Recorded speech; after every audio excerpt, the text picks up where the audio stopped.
Diversity and equity in early childhood education. Social identity and cultural are significant elements of the early education system and the world. Every person has their unique personal identity, which is influenced by nature and nurture. People have an innate pursuit of care, compassion, and justice. Often, the majority groups may enjoy privileges while the minority groups face social prejudice. These dynamics are more prevalent in the education setup. Education in the earlier years has young people who are vulnerable socio emotionally. People such as ELLS, face significant challenges once they transition to new countries and cultures. One of the key provisions for diversity and equity is fairness and justice. In this case, learners and teachers within an early childhood education setup should be treated equally despite their unique predispositions. However, quality in this light is perceived in terms of non discrimination. Education requires educators to implement effective modifications and accommodations for learners with learning difficulties.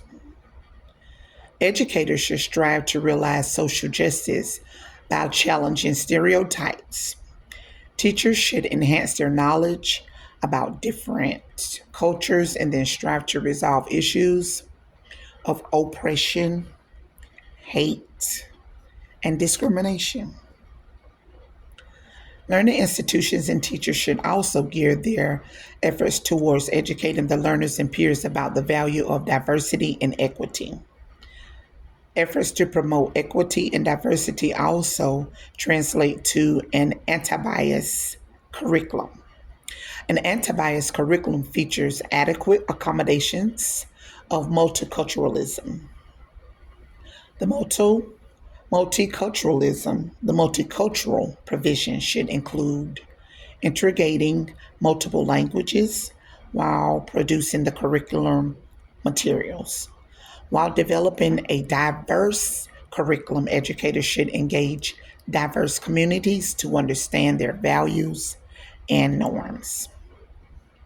An anti bias curriculum and learning environment are critical for fostering collaboration, participation, and developing a sense of belonging for diverse learning groups. The inclusive learning environment leads to care and nurturing. In this case, minority groups help out the minority groups in gaining competency. For example, native speakers can engage in English language learning through language and reading to help them increase their competency. An educator should enlighten the classroom about the diverse cultures within a classroom and the value of respecting diversity. The class should include the minority groups also observe their cultural norms and values, which can be represented in religious preferences, clothing, food, and holidays. The school should accommodate the traits and needs of diverse learners. Dual language learners should have access to resources that promote their language growth. Language is a useful tool in the learning and socialization process. Play and socialization provide essential learning opportunities. The end. Thanks for listening.